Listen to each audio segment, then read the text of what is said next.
అందరికీ నమస్కారం. మా పేరు కే శైలజ. మాది పులివెందుల.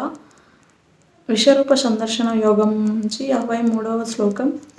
నాహం వేదర్న తపస్సాన ధ్యానేన చేజేయ శక్యం ఏవం విదో ద్రష్టం దృష్టవా నసీమాం యదా.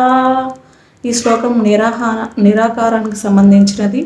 భావము: నువ్వు నన్ను ఎట్లు చూచుచున్నావో ఆ దర్శనం దొరకవలన వేదముల చేతను, యజ్ఞముల చేతను మరియు దానముల చేతను శక్యం కాదు.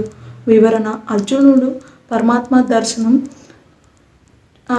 చూచిన విధానం యజ్ఞముల వలన కానీ, వేదములు చదవట వలన కానీ, తపస్సులు చేయటం వలన కానీ లభించదు.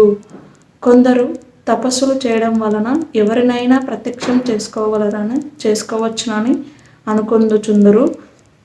తపస్సులు చేయడం వలన దేవతలు ప్రత్యక్షం అవుతారు కానీ పరమాత్మ దర్శనం యజ్ఞముల వలన కానీ, వేదముల వలన కానీ, తపస్సుల వలన కానీ, దానముల వలన కానీ లభించదు. ఇంతటితో ముగిస్తున్నాము. ఇంతటి గొప్ప అవకాశాన్ని ఇచ్చిన శ్రీ శ్రీ శ్రీ ఆచార్య ప్రబోధానంద యోగేశ్వరుల వారికి మా సాష్టాంగ నమస్కారం తెలుపుకుంటూ ముగిస్తున్నాము.